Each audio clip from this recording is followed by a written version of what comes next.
Greetings, and thank you for joining us for the first reading of Letter 5 in this series.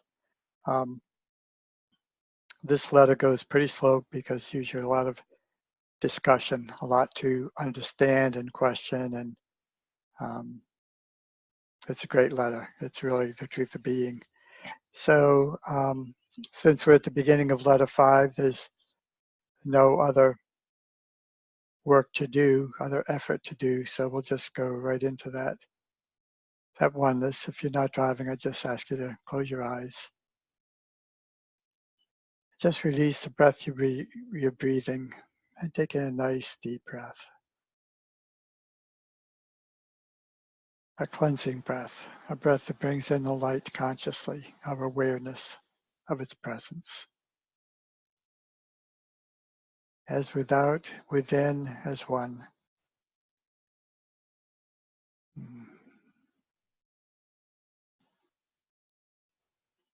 Allow any thoughts that disturb peace to just drift away. And just be in this present now. Being the present now.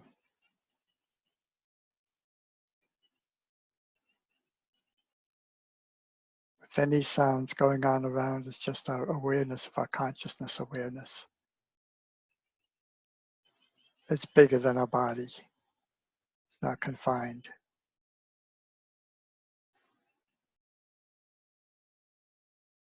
As we take it in, it's ours.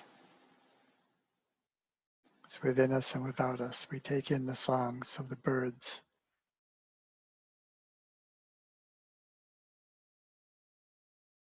Sounds of electronics or fans or whatever may be in the background. Just allow any sounds to just exist without distraction. Just recognize they're there. They need not disturb.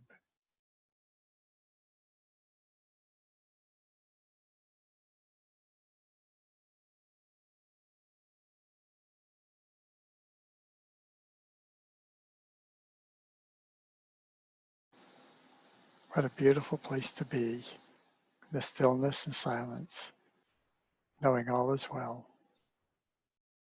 And so we just remain in this state of being, the state of consciousness, opening our mindset to the truth that Christ brings forth through these letters. And I am in deep gratitude that we are together at this time, doing what we're doing to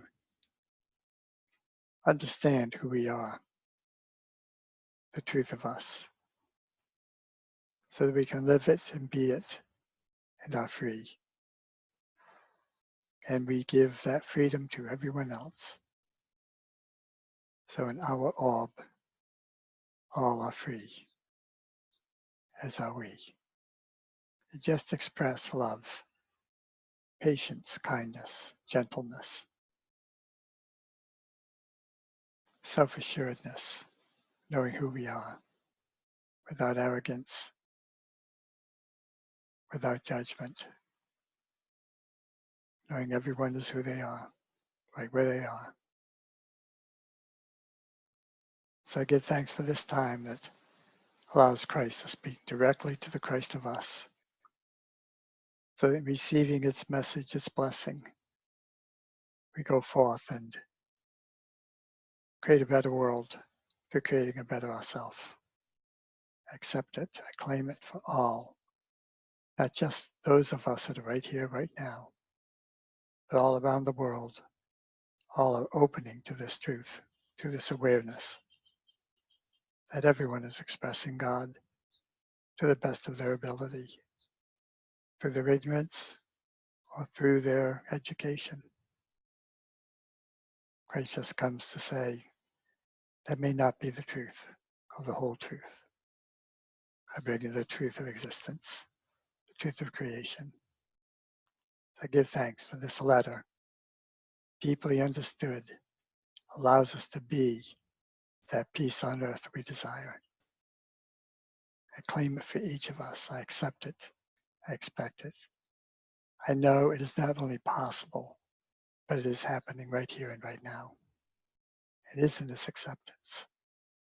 It is allowing Christ to do its work through each of us, that the world is made a better place for one and all.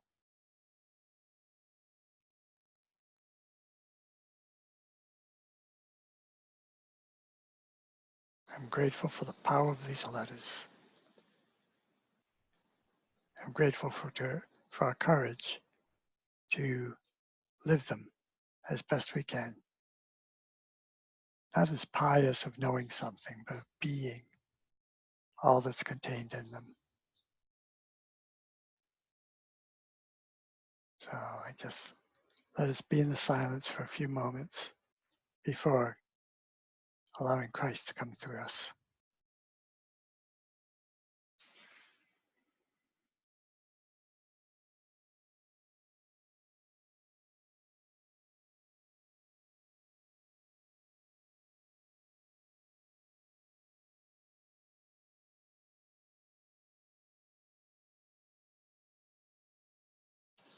And I thank you for this meditation.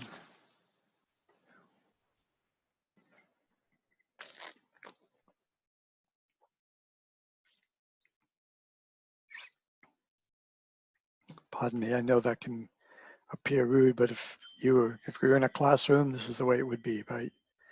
So that's how I see this. I see us as learning. And if you ever get something you want to question or challenge or give your opinion of, please feel free to write to me at chapelinthesky@aol.com. My name is Dwight Smith. So since it's the beginning of the letter, I like to begin with the introduction that Christ gives us in each of the various editions and collections of the letters. So I'm reading from Christ Returns, Reveals Startling Truth. Christ says, I've come to rectify the misinterpretations placed on the teachings given when known as Jesus in Palestine 2,000 years ago. Christ also says, because people are on the threshold of a world crisis of enormous proportions, it is vital for survival that either Christ should reach all who will listen. Reading my letters gives you the true processes of creation in which you yourselves play a major role. It is imperative, and that's what this letter is all about. It is imperative you should understand them sufficiently, the true processes of creation. It's imperative you should understand them sufficiently to enable you, me, all of us, to embark on the implementation of a higher vision for all humanity. And I like to insert, beginning with ourselves. The only one I can change in this world is me. And these letters for me give me everything I need to become that which I've always wanted to be. I've always thought Jesus was pretty cool. I thought it'd be really great to be able to love and accept and be all that he was. To me, he's a true role model of what I want to be. And, you know, Christ's letters comes along and says, okay, here it is. Here's how I did it. Not I, Jesus, but how the Christ of me did it, the Father. Christ continues in the introduction. I'm sorry, this is what this letter is all about. And if we can get, you know, and each time we read this, we get it deeper and deeper and deeper. And there will come the time when we will be able to heal the withered hand or have someone healed just by being in our presence. You know, that time is coming. We just have to accept that this is who and what we're meant to be. You know, Jesus showed us our potential. And so for me, it's to take on that mantle. The church calls it bearing the cross, you know, suffering. No, this is a course of freedom.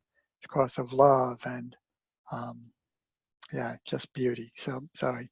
So Christ continues, it is impossible for my spiritual consciousness to take on human form. To enable me to speak to you directly, I've deprogrammed and prepared a receptive, obedient mind to receive my truth and frame it in words. She is my recorder. And I always have to take a moment I just so love her. You know, I love the clarity of the letters. I love the having those meditations that I think, how can I put this in words? And yet she's taken these transcripts from Christ and put them into words. I don't know if Christ actually dictated the letters verbally as we think of it, or to me, it's more that Christ gave her these ideas and said, it's up to you to manifest them. And so that's why the format in this is so interesting. The format in letter 5 is so interesting. So it's really, really, really a great letter. And I want us to be excited about it, because the early years it was like, what the heck is he saying? You know, what is this all about? This masculine, feminine, all these different terms, and just like, wow. Okay, so here's how Christ, or the recorder, introduces this letter, letter 5. In this letter, Christ begins to explain the true processes of creation. He touches on what science and religion doctrines have believed, rejects them, and defines the truth of being. So we have to give up in order to receive. Am I open to receive something greater? Yes or no? If I think I've got it, then there's nothing to benefit us from these letters. But if I'm open to, there's more to understand, there's more truth, then the letters really are meaningful. He touches on the truth regarding the human ego, the means of earthly individuality, and therefore necessary, but also the source of all suffering. Okay? So we need the ego. There's the good and bad, okay? There's the lower consciousness of ego, and then there's the highest consciousness that, this is my definition, in my opinion, okay? So we have this thing called ego, which is lower consciousness or physical consciousness. That too exists in the world that we create. And then there's a Christ consciousness, okay? There's only consciousness, and we're always somewhere on this journey moving from lower ego to higher ego, to the highest manifestation of ourselves. It's a true evolution, and I like to relate it. I love this. I like to relate it to the tadpole becoming the frog, okay? I used to catch them. I was fortunate one time as a boy in Boy Scouts where I had a project, and what I did is I found an egg nest of tadpoles, okay, while they were still eggs. It's kind of a gelatin with these, look almost like translucent grapes, and you can see the seed in it. So they come in this bundle. My father was into tropical fish, so I put them in a 10-gallon tank and watched the whole process from the tadpoles, from the seeds, from the eggs, to the tadpoles, and then losing the fin and growing the legs and losing the gills, and had a terrarium set up so they could come out on the land when they could. And then I released them all, you know, but it was just an incredible experience for a boy to just see this. And this is what we're doing. We are evolving from this consciousness of how to exist in this physical world to the consciousness that knows how to create the world we want to exist in. Isn't that beautiful?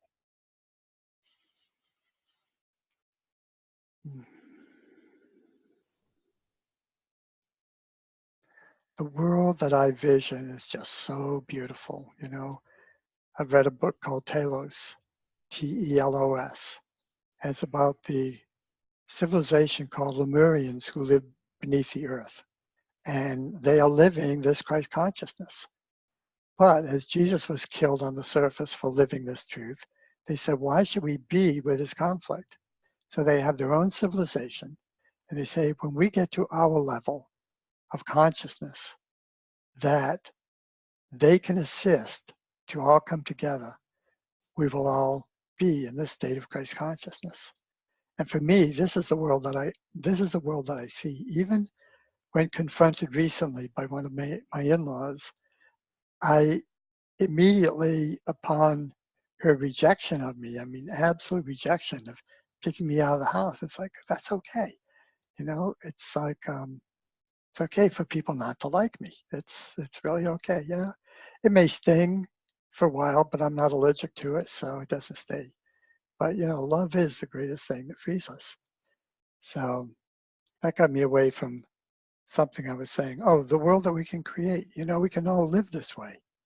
As I no longer react to her or defend myself or anything like that, because in the immediate now, it was like, okay, I'm out. You don't want me here. It's okay. So, and can you feel the freedom that's in that? The thing that makes me feel is compassion for her anger. Instead of discussing something with me, is to throw me out. It's like, wow, you know, that's not freedom. She's enslaved. And my purpose in life is to remove that barrier. It's okay for her to not to like me, but she doesn't have to have excuses. She can just have an energy. I know that there are times that within my family that children don't warm up to me. I say, that's okay, don't force it. If there's something in them that feels in conflict with my energy, it's like, let it be. That may be very saving to them on the outside world. So don't force something. So anyway, so that's why I'm so excited about this letter. So, okay.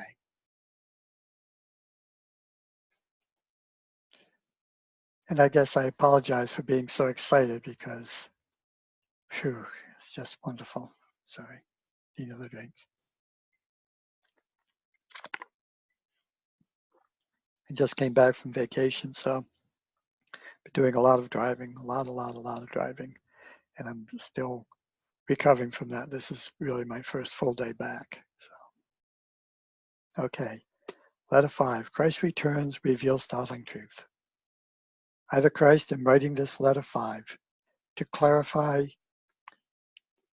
to clearly define the hidden reality, which I will also refer to as the universal and divine, to help you stretch your minds to understand that while you're an individual, that which has given you being and individuality is itself universal, eternal, infinite, everywhere, without beginning or end.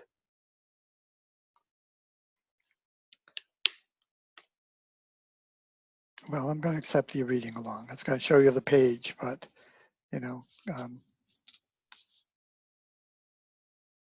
okay.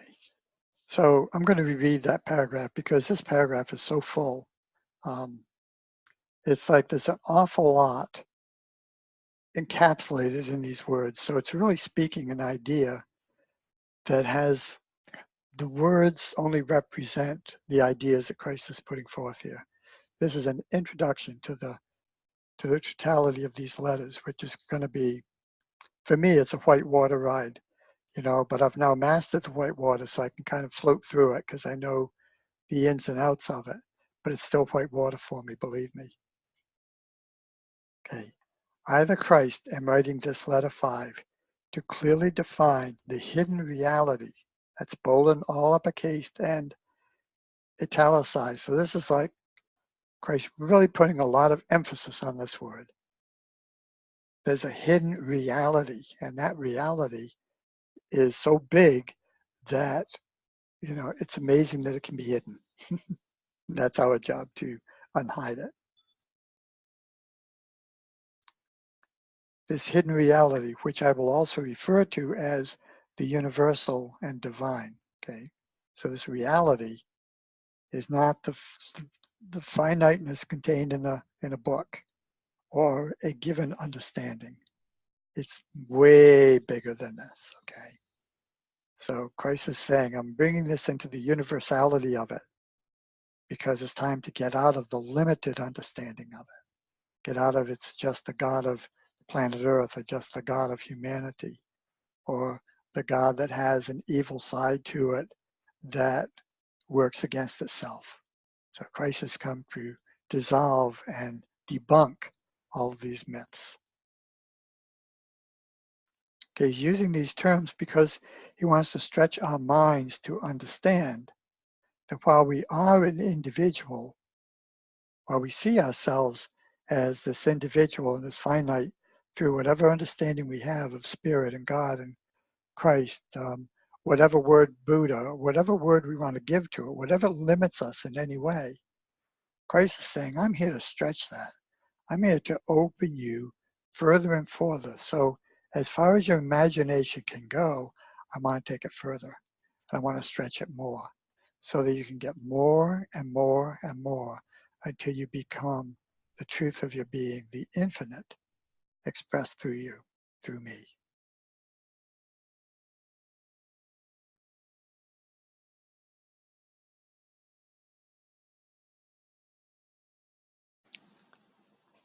While you are an individual, that which has given you being and individuality is itself universal,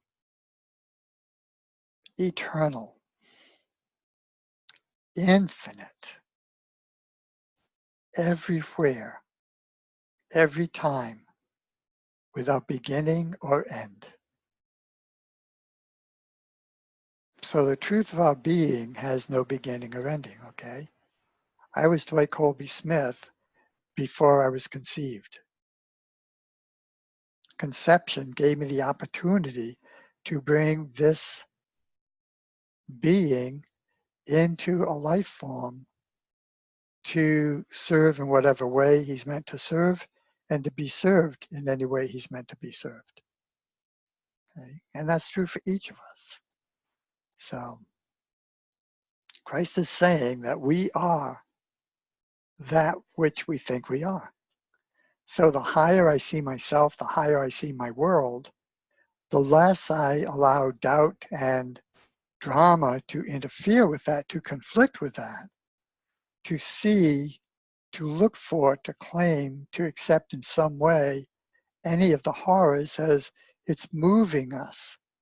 We don't see it in a healthy way, but we will get to be healthy from it. And that's the truth of being, okay? When we realize we are the creator of our world, that we create that which we fear, even unconsciously, and most importantly, unconsciously, it's for us to become conscious so that we become the controller instead of being controlled. Yeah, that's it, okay? That's why this letter is so important. Okay.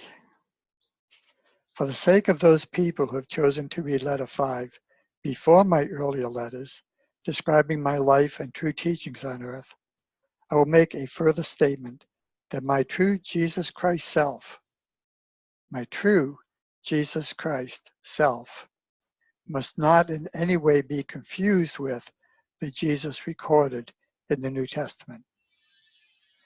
Now for me, I found great wisdom in the Gospels, okay? But not everyone saw it. Most people believe what they're being told by the ministers, by the authorities. I didn't accept that.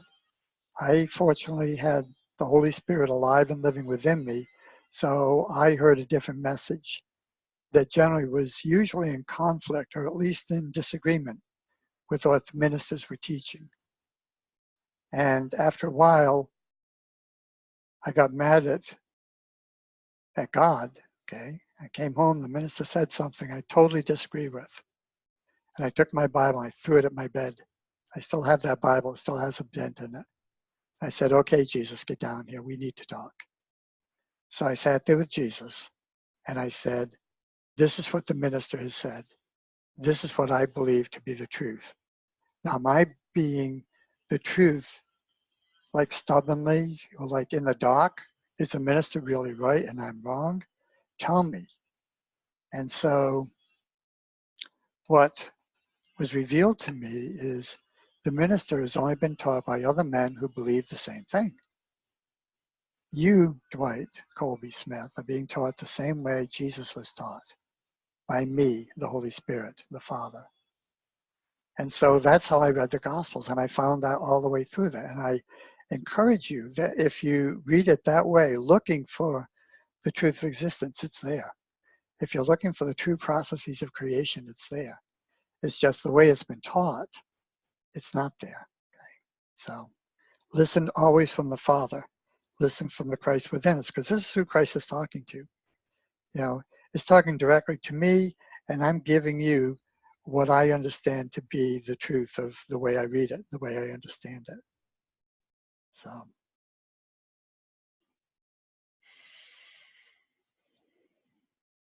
okay, so he's saying, be open to conflict between the Christ that you're hearing now versus the Jesus that you were taught to believe.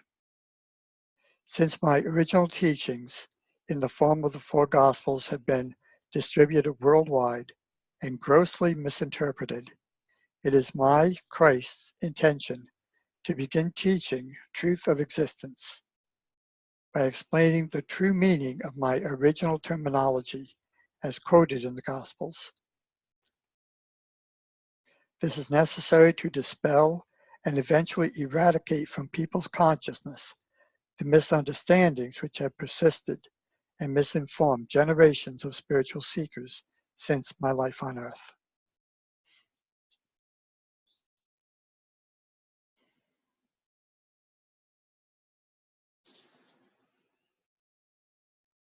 The importance of this, I know, something saying this is really important. The importance of this is that Christ is saying, create a void, create a place for this truth to come in. We don't have to reject, we don't have to defend anything that we've been told before. We just have to let it coexist with this and weigh it out for ourselves. Just don't resist it. Just be in the openness that if I want to be all that Jesus said I can be, and even more, like save the world, then let me be open to the truth that's going to make that happen for me and for my world. When on earth, to describe the reality behind and within existence, I deliberately coined the term the Father when referring to God. This was done for two reasons. First, as I explained in Letter 1, when I received enlightenment in the desert, I was enabled to see the concepts describing the Creator of the universe, and revealed by the Jewish prophets were completely wrong. Okay, so, and that's basically what I was just saying. The minister's saying this, the within me is saying this, and the this within me always won out. Okay, even if it wasn't fully contemplated, fully dissolved, because it would come up again, but that gave me more experiences to understand it deeper and deeper. Okay, so this is the first reason that he coined Father, was because, well, the first place was he saw the concepts that he had before were wrong. So it's like, okay, now I know that. Now what am I looking for? What's the truth I'm seeking? Okay. Secondly, I was given to perceive clearly and fully understand the true nature of the Creator, and I realized that it was a nature of parenting, or fulfilling the needs of creation in clear-cut, specific ways which were synonymous with those of a father-mother. Indeed, I saw that the parenting impulses present in all living creatures had been drawn directly from the Creator. At the origin of all love and parenting drives was also the origin of life and existence itself. And so he's saying this in the physical form now. And he's going to take this physical form and he's going to put it into the form of energy, masculine, feminine. Okay. So I say this to prepare us because when I did a whitewater rafting trip, we had no guide in our raft. We went down the Youghiogheny in Pennsylvania, which is a pretty challenging river for especially novices. But we did it. But before each major rapid, the guide would call us aside and he would tell us how to maneuver our raft. We each had like a position in the raft. We had a captain and he told us how to maneuver. So knowing that, we could kind of vision the rapid and the right way to go through it. And the challenge was to do it, okay? So I'm preparing us like the captain did, the guide did with our rafts. And then they had kayakers along the route to help, guide us or direct us, in some way. So it's like we had tutors right there. Real exciting, but that's what these letters are to me, okay? So this one's the white water. So I just want to clear the path, because if this is the only time you hear this letter, I want it to be the most meaningful that you can be, so you can get the most out of it, which is always my goal in bringing these letters forth. I also saw that the creation was a visible manifestation of the universal creative impulses of being. Now, if you're reading this, you see first it's all bolded, a visible manifestation of, and then capitalized, initial caps, universal creative impulses of being. Okay, so when I talk about being, I usually use a capital B, E. I don't know if that's going to come out backwards or not. That B, and then the small ing, being, because we're becoming that which we want to be always.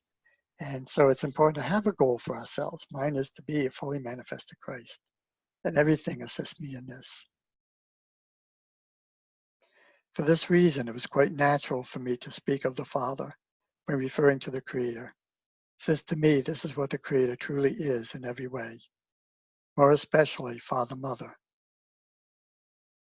But having regard to the Jewish insistence on the woman occupying a subordinate position in their daily lives, I referred only to the Father to avoid Jewish resistance and to gain their acceptance of the new terminology, which we know still didn't work, but still, that's why Christ used Father and not Father, Mother. But he's saying here, if it would not have had the reaction that he expected from the Jews, he would have used Father, Mother.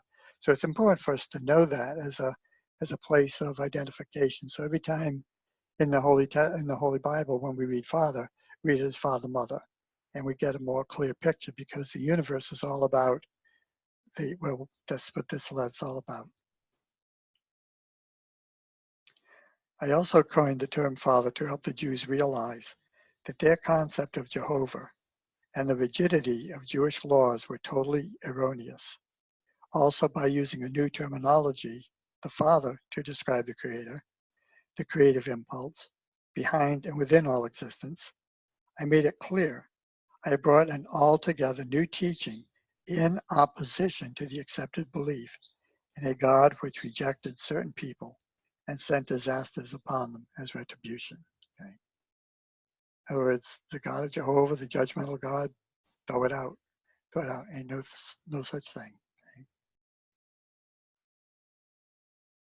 I want you to understand fully that nowhere has it been made clear in your New Testament that I brought a teaching completely opposed to the teachings of the Old Testament, and therefore the New Testament, as a true record of my life and teachings, cannot be trusted or accepted or believed.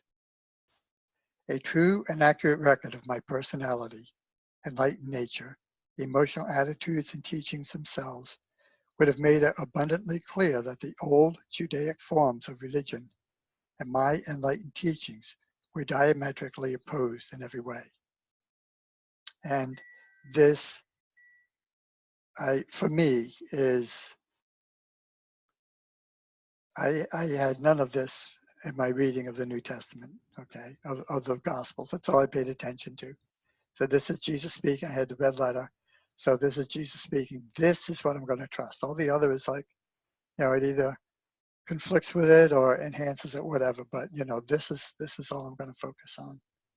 So I got a lot of benefit from the New Testament, and I encourage, if you're still a professing Christian in a church, which I fully support, Christ fully supports, this is the best way into Christhood, is for the Christian grassroots to be working with the grassroots of the organization and bring it up in consciousness. So Christ is encouraging us here that the Judaic religion was one of extreme materialistic concepts. I don't think that's what a true and accurate record of my personality, enlightened nature, emotional attitudes and teachings themselves would have made it abundantly clear that the old Judaic forms of religion and my enlightened teachings were diametrically opposed in every way. And he's implying here that the New Testament really doesn't contain these truths, but I contest they do. If read from the Christ, from the Father, we will get it. The truth cannot be hidden. If we're looking for the truth, we will find the truth. If we are not looking for the truth, if we're looking for something less, if we want to believe something less than truth, if we're closed to a greater truth, well, we're only going to get the truth that we have allowed to be. Okay? It's like if I always believe the world is flat, and I understand there are those who still believe that, but if I believe the world is flat, the world is truly flat. Okay? But we who know the truth is not flat can't convince those who believe it's flat that it is round. They just can't conceive of it. It's like if we're in a room with a light switch and we don't know where the switch is, the room remains dark. So this is why this is so important. We have to release that which we've been told. And it's nothing more than just let this truth come in, and it will automatically dispel the darkness. It all automatically rejects the conflict. It brings light into the darkness and dispels it. So.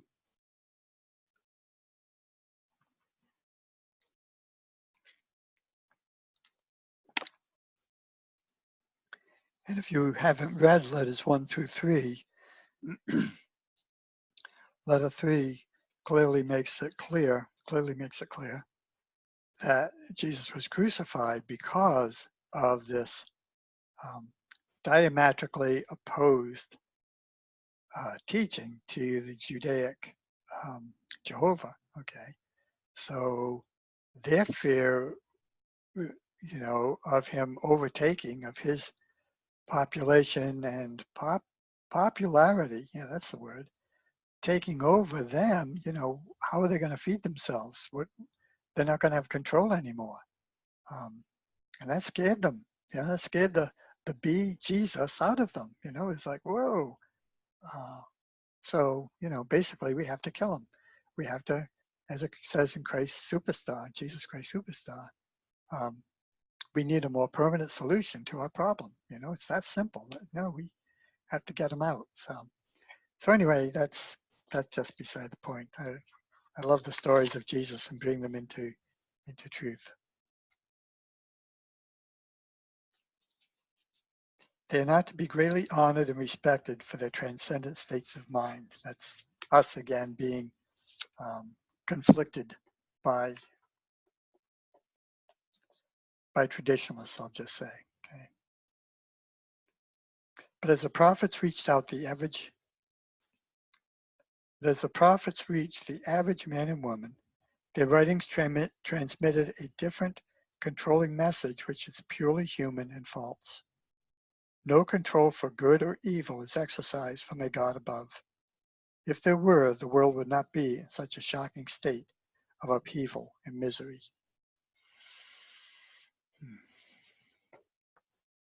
I brought a new teaching, which was directed exclusively at making people aware of universality and love, the indwelling nature, as well as a transcendent nature of that which brought all creation into visible manifestation.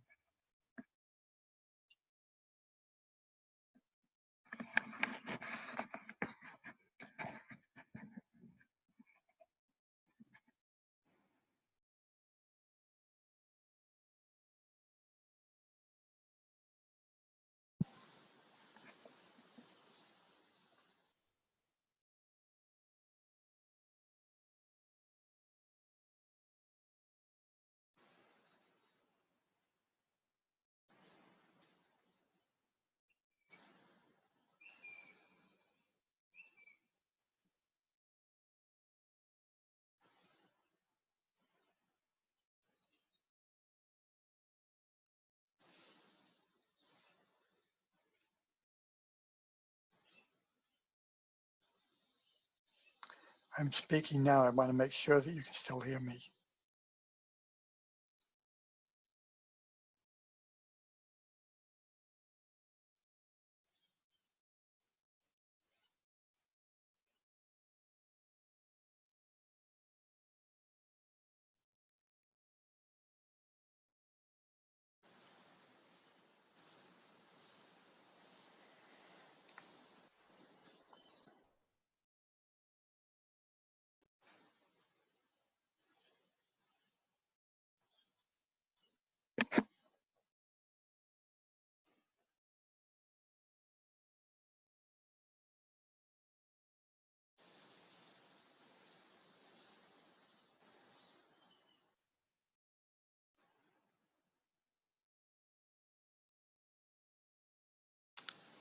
Oh, I'm sorry. You've been watching me. I thought I was still on pause.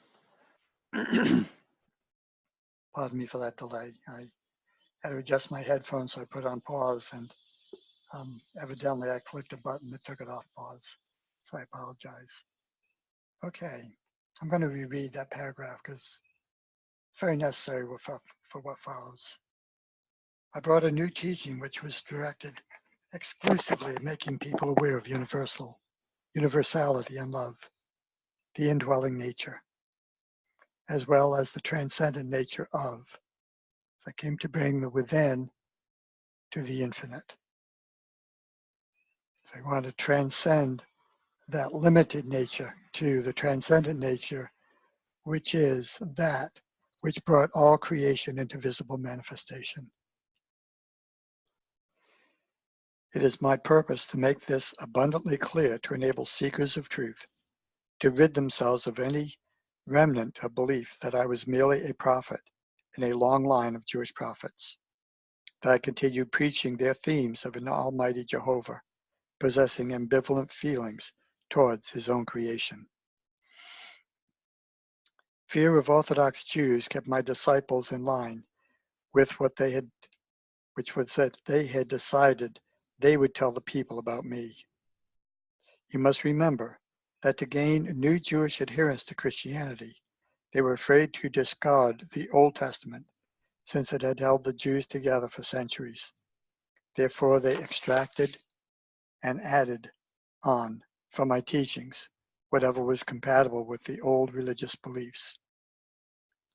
My genealogy was listed to reassure Jewish people I had descended from King David. Why should they bother with this unless they wanted to make it clear that I was very much a Jew of ancient lineage and therefore could be a candidate for messiahship?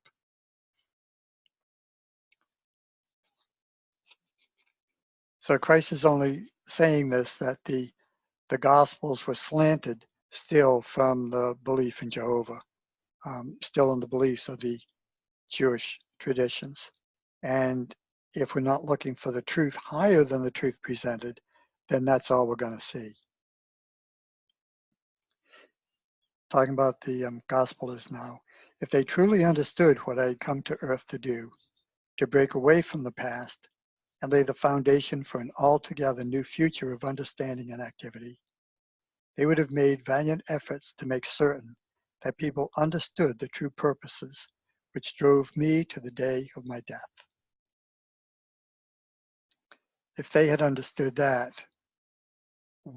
our world would, over these 2018 years, our world would be, wow, the world that I'm envisioning. A strong-hearted disciple of mine, Stephen, was less afraid to speak out about my true teachings, although these had also been embroidered, but even so, he was stoned to death. You must understand that life for my disciples was precarious, and it is little wonder that my true teachings were covered over with traditional thinking to make it more palatable to the public. They could only talk from their own understanding, right? Even so will there be fierce disputations when I say that Christianity only presents a record of some of my statements and healings, which are not in too much conflict with Judaic teaching. It is a religion coined by my early disciples and by Paul after his induction into Antioch, to keep the Jews together as far as possible and to bring Gentile converts into the fold. Expediency then became a facet of Christian thought. This is the truth of my life and death on earth. Disputations will arise because people hold on to cherished beliefs and surrender them only with the pain experienced by those who lose their dearest possessions. Nonetheless, dear as the beliefs may be to people, they are only beliefs. They are not a sure foundation on which to build new lives. Now that I am returning to you through the medium of these letters, I'm again making every attempt possible within the parameters of your human perceptions to describe for you the reality, your source of being, which initiated the universe and existence itself. that which is before the beginning, that which is before the beginning. Exactly as 2,000 years before, I have now come through the medium of these letters to lay the foundation for future spiritual evolution during the next millennium. Your spiritual development can only arise out of your deeper perceptions. I just realized I'm reading very fast, and I apologize for that. Your spiritual development can only arise out of your deeper perceptions and understanding of the nature of existence and of that which brought you into being, that which brought me into being. For what I clearly perceive creates the conditions under which I live. Okay, that's the truth. Because you have not understood your true spiritual origins, humankind is continually embroiled in wars and has spawned earthly conditions which are both a disgrace to human consciousness and a source of human suffering of every kind. For this reason, I am sending, radiating the full power of my Christhood consciousness. Take that in. Just feel yourself. What I'm going to do is give you the vision I have. Reading this, I'm just going to share it. I see myself totally naked on a beach with the sun just beaming down on me. Not just the front of me or the back of me, but all around me. That I'm embraced in this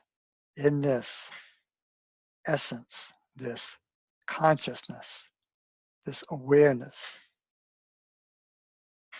of the full power of Christhood of consciousness, bringing forth the truth of existence. So coming from this highest nature that I can comprehend, this outer space that I am in, that's attracting the truth of existence through what I read now, okay? And as I read it from this place, that really comes through my words into your understanding, to your understanding. So we're all learning together. That's important. There's only one teacher, the Christ, okay? I'm going to read the last two paragraphs. I know I didn't finish the second one, but because you've not understood your true spiritual origins, okay, so this is it. This is for us to do, to understand our true spiritual origins. Humankind is continually embroiled in wars and has spawned earthly conditions which are both a disgrace to human consciousness and a source of human suffering of every kind, because we don't know our true spiritual origins. If we know ourselves as a creator, we would create a different world than the one we live in. And there are those of us who are doing that now. Okay. So for this reason, to give you the true spiritual origins of who we are, for this reason, I am radiating the full power of my Christhood consciousness coming from the universal down, down, down through all the life forms, the physical forms, the energy forms, to the very existence of the I am of itself within me. The full power of my Christhood consciousness to bring you the truth of existence. And bringing it in the kind of modern, understandable terminology to enable us to construct a new consciousness and a new realization of truth as it really is, rather than allow us to continue adhering to those false beliefs we have been taught or have been brought to us by tradition. I'm here to break down the walls of misunderstanding. I'm here to expand the mindset, as he talks about in letter 1. Expand the mindset from the lower consciousness to the highest consciousness through these letters. And reading and rereading and meditating on these letters always brings us more and more and more of our consciousness. And then we get to the place where we no longer need the letters because life becomes the letters and we become active in what we radiate of our Christhood consciousness to the world. With usage and understanding, the terminology will come to arise in you the same or more reverence and love and spiritual insight as you previously felt when using the word God. So Christ is saying, you know, the word God, we have a form, and we all have a picture of what that God is, because that's how Jehovah is presented, as a big man. Okay, definitely a man, not a woman, man, and powerful and controlling and to be feared of and all that. Christ is saying that's not what it really is. So I want to break you out of that concept of God in a body, that every time you hear God, you hear body. I'm going to break that with, I'm not going to use God. I'm going to use different terms so that you have to stretch, so that God and this universality become one and the same.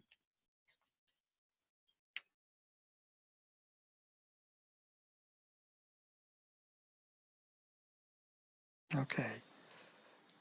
So the new terms are going to be loaded with universal meaning. The more appropriate terminology will enable us to fill us with spiritual power when we use and visualize the meaning of the words. I am here to tell you that when you have purified your consciousness of the gross human thoughts and feelings pertaining to the ego drive, and persevere in meditation and a lifting up of your consciousness to the universal, you begin to feel the spiritual power invading your mind and eventually your whole body. I'm going to read that in the first person.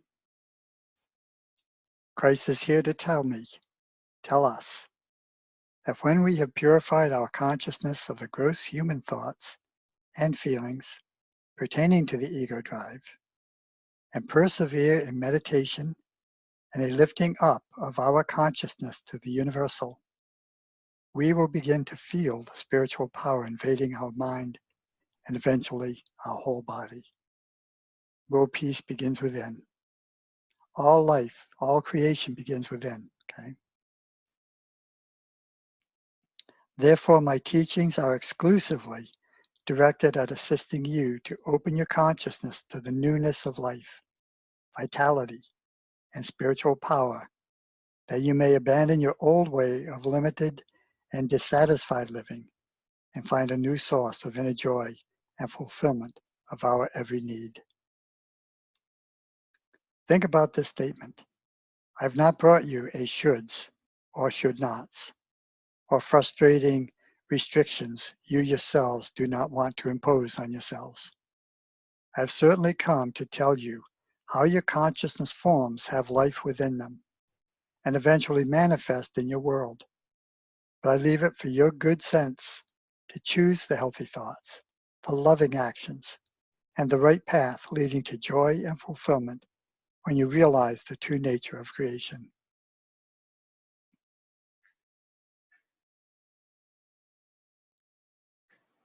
I have also come with the full force of my Christ power to help you realize that there are no barriers between you and that which brought you into being. Only those you have created yourselves through ignorance of the laws of existence.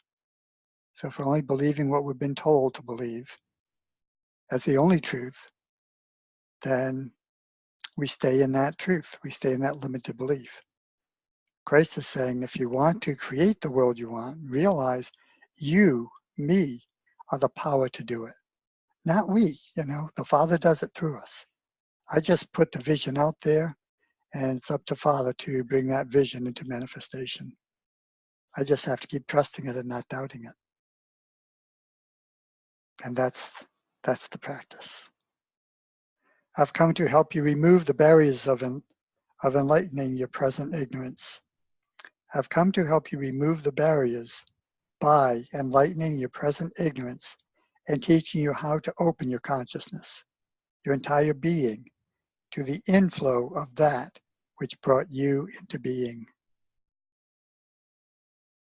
Therefore, I repeat, in the final analysis, my teachings are exclusively directed at assisting you to open your consciousness to newness of life, vitality, and spiritual power, that you may abandon your old way of limited and dissatisfied living and find a new source of inner joy and fulfillment of our every need.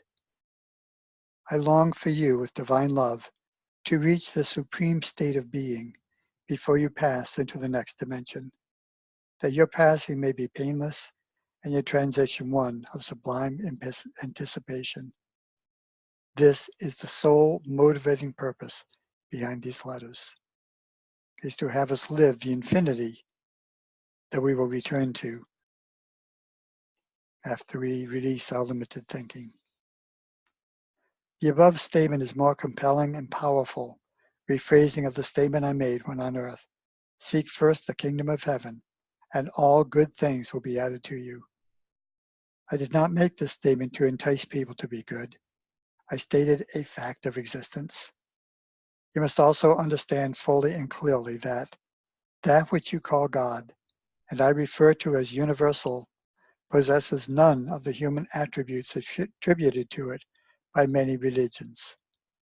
In other words, get away from the amorphic God, the God of judgment, the God that's just another human being, okay, even consciously.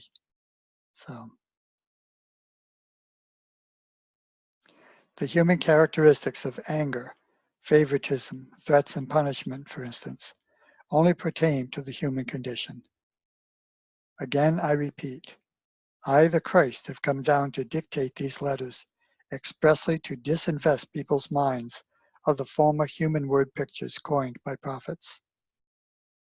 It is my firm intention to replace them with descriptions of the power, the universal consciousness, which really creates, moves within, and supports the visible universe and all other dimensions beyond your present perception and comprehension. I'm also here to tell you these further universes or dimensions will be opened and will become accessible to your consciousness when or as the knowledge outlined in these letters is absorbed and made the very fabric of your individual consciousness. This is why I'm doing all this introducing, and there'll be more as we go the letters. Because in understanding these letters, not only understanding, but being these letters, allowing the intelligence of these letters to be the intelligence of us. I'm not there yet. That's why I keep rereading them, so I can, thank you for helping me become all that I want to be. Okay, I'm also here to tell you these further universes or dimensions will be opened up and will become accessible to our consciousness as the knowledge outlined in these letters is absorbed and made the very fabric of our individualized consciousness. It's beyond understanding, it's beyond knowing, it's beyond trusting, it's being, it's that. It's the evolution to ascension, to the I am consciousness being the only director of our lives, the only perceiver of all that we perceive. Eventually, death will come to mean a happy transition from a limited dimension of existence to a brighter and more powerful one. And we can do that in this lifetime. We can do that with these bodies. I truly believe this, that we can truly die of the old consciousness and fully absorb the new consciousness in these same bodies. They may look at it a little different, they may be translucent. They may not need food and so forth. But I believe that we can still remain this consciousness. We don't have to die. So eventually death will come to mean a happy transition from a limited dimension of existence to a higher, brighter, and more powerful one. Doesn't have to be physical. He's not limiting it to that. You will know that when you are adequately spiritually cleansed and the time is ripe to emerge from this capsule of your body, you will leave, relieved to be free of physical limitations, to enter a dimension of love and beautiful and wonderful beingness. Okay, so he does say you have to leave the body, but I know that Jesus showed me what I can be before leaving the body, and that's as far as I can be in this body. I'm all for it, and even greater because we work together to bring it forth. We will perceive death to be what it can be, really is for enlightened souls, a glorious transition, a gift of greater life, greater creativity, an experience of ecstatic being we have not yet dreamed of. So anything we can dream, it's more. As Christ says, it's like a candle compared to the sun as far as light is concerned. What I understand and what the truth is, just teeny tiny. So I keep imagining it bigger than I can imagine it, and knowing it's even more than that. I also want to make it clear that many, many people believe that they can live fruitful and fulfilled lives by following the hundreds of various teachers of positive thinking. Changing your consciousness, they say, will change your life. This is true to a limited extent, but for spiritually evolved seekers, such a change in consciousness still leaves a dryness of spirit and a yearning for something more. So we become the more that we want to be. So it's to always have a higher vision for ourselves and our humanity. So that which we meditate, that which we commune with becomes more of us. We understand it more, we become more of it.